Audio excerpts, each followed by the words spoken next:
Per Terra in Tavola siamo ad Artogne, in Valle Camonica, in provincia di Brescia, e siamo venuti a vedere questa rassegna del bestiame, una delle più importanti della Valle Camonica, perché ci sono una marea di ovocaprini in mostra, in bella mostra, e adesso sentiremo dalla viva voce degli organizzatori come si basa questa rassegna.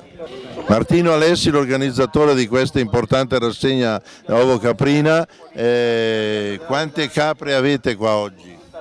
Beh, oggi abbiamo qua un bel numero di capre, sono 120 capi più altri di contorno perché hanno magari appena partorito e così comunque erano già segnati in mostra. E poi abbiamo degli animali diversi, questo è oggi, stasera noi faremo una serata sull'orto familiare, l'orto biologico, domani abbiamo qua un 110 capi di mucche di razza bruna e per completare un pochettino tutta la situazione.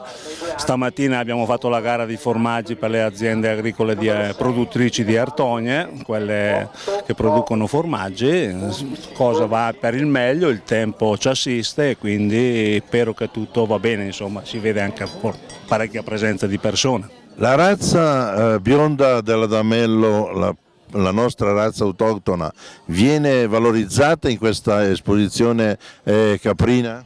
Sì, viene non proprio direttamente valorizzata perché non è per la bionda dell'Adamello, è per gli allevamenti caprini, non facciamo distinzione tra la bionda e altre razze in questa manifestazione, però gli allevatori ci tengono parecchio alla bionda. Vedo anche delle razze svizzere. Sì, ci sono tante razze, sono tutte ammesse per quanto riguarda i caprini, per i bovini invece solo la razza bruna italiana. Has anybody seen Jalapeno-Lena? Has anybody seen her? Jalapeno-Lena. She's a high stepper, she's a hot pepper. You know, late last night she got uptight, we almost had a fight. Now she's out of sight. Has anybody seen her? Jalapeno-Lena. Allora Silvia è la vincitrice del terzo premio con una capra di razza? Vallese. La conduttrice si chiama? Alessia. Alessia, cosa comporta condurre una capra al pascolo? Sono contenta. Esclusiva razza esclusiva vallese oppure? Tutte, anche meticce. Ecco, per chi non lo sapesse, vallese vuol dire canton svizzero, per cui sono capre di razza svizzera. Bene, complimenti, grazie a voi due. Grazie a lei. A questa rassegna di Artogne per l'ovo caprino non poteva mancare un allevatore di Artogne, Cotti Cottini Giacomo, un vecchio allevatore di capre. Che razza ha lei, Cotti? Razza meticcia roviche. E quante ne ha di capre?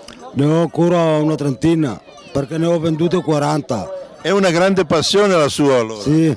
Da quanti anni le tiene? Da sempre. Ho sempre avuto le capre. E cosa fa, formaggio caprino o solo vende i capretti? No, formaggio caprino e ricotta. C'è ancora un'economia buona per questo mercato? Sì, perché io sui montagne vendevo tutta la roba. Ah, ai forestieri? Sì. Ai forestieri. Ecco, e dopo di lei chi verrà a tenere questo piccolo allevamento? I figli. I've got pins and needles in my heart. I know not where on earth to find you.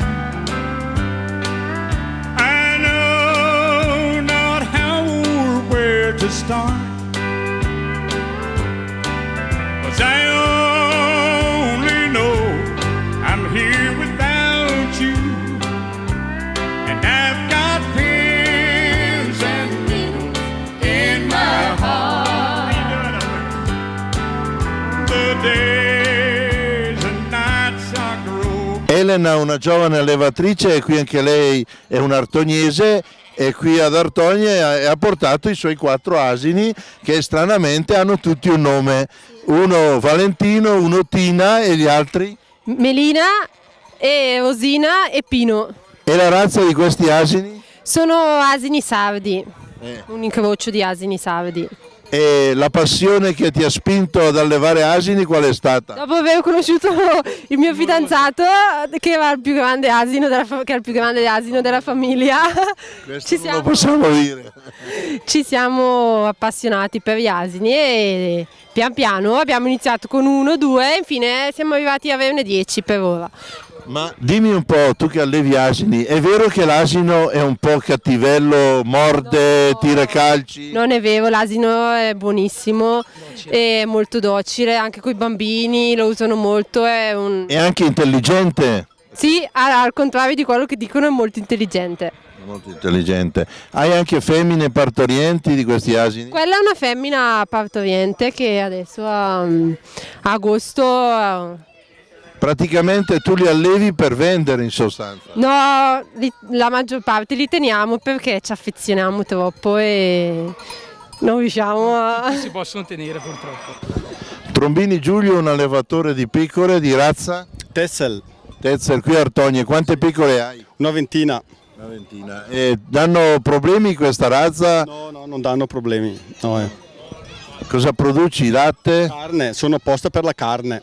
Sì, sono in grasso. E adesso a Pasqua hai preparato gli agnelli per il rito pasquale? Sì, ho preparato gli agnelli. Bene, e dopo di questa rassegna dove le mandi queste pecore? Li tengo lì a casa per il pascolo. Did years ago. Matter of fact, we've done it several times in our career. Hope you might enjoy hearing it one more time. This is the story of the soldier boy that was brought before the provost marshal for playing cards in church. And the marshal said, "What have you to say for yourself, son?" "Much, sir," the soldier replied. Quali sono le caratteristiche di una buona capra? Allora, la valutazione che effettuiamo in queste manifestazioni è una valutazione morfologica, andiamo a guardare un po' l'animale nel suo complesso, la correttezza a livello di linea dorsale, per cui la schiena e la groppa dell'animale, la forza che esprime l'animale, quindi i diametri, l'anteriore, lo stomaco, e poi la correttezza degli appiombi, ossia delle zampe, che siano animali che camminano bene anche perché sono animali da montagna, da pascolo, e poi nelle categorie di capre in latte abbiamo anche un buon peso della mammella, per cui una giusta conformazione, la correttezza dei capezzoli. Ascolti, volevo chiedere come mai hai eliminato la 41 per il doppio capezzolo? E questo è uno dei difetti a cui maggiormente si dà peso nell'opera di selezione, perché sono difetti morfologici che poi hanno una grande ereditabilità.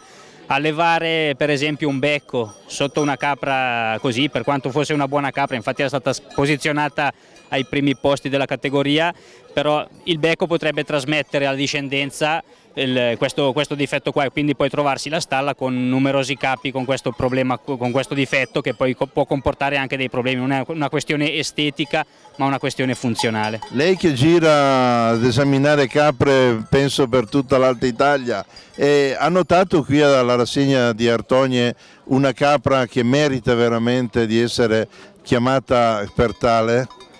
Ma sicuramente stiamo ancora lavorando, però sicuramente la qualità dei soggetti è valida, sia per quanto riguarda i maschi che per le femmine. Non si vedono come in altre rassegne o in tempi passati difetti grossolani e così, per cui si va a scegliere le migliori capre, però tra una selezione, quelle che gli allevatori portano in mostra hanno imparato, sanno prima di me, lo sanno gli allevatori, quali sono le capre migliori, le capre su cui puntare. Per cui in un momento di crisi come questa anche la capra può essere un'integrazione all'economia familiare di un'azienda agricola.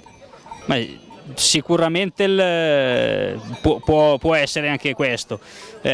Sono momenti difficili anche per l'allevamento, per i costi, però sia in Valtellina dove lavoro che penso anche da queste parti sta riprendendo piede un valore economico diverso. La capra con l'alpeggio, il pascolo sono realtà su cui si può ancora puntare, facendo qualità rispetto a prima. È tollerata il rumine sulla vegetazione?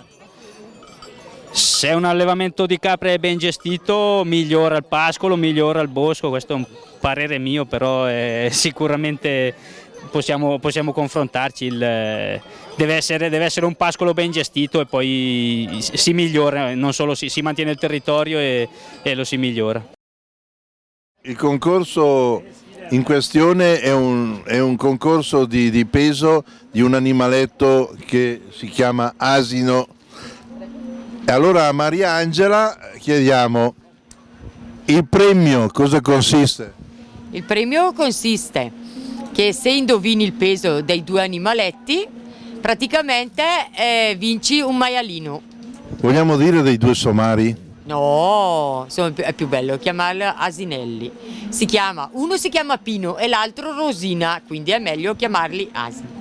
E chi vince porta via un maiale di quanti quintali? No, un maialino piccolo. Ah, una porchetta. Una porchetta che poi può far diventare un maiale può allevarlo.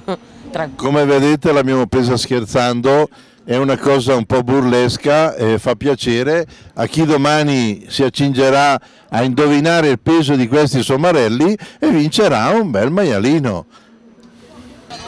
Alle mie spalle, come potete vedere, sono in mostra le capre con i loro protagonisti che sono gli allevatori di questa rassegna. Praticamente hanno vinto le capre migliori e qui da Artonia e per terra in tavola è tutto.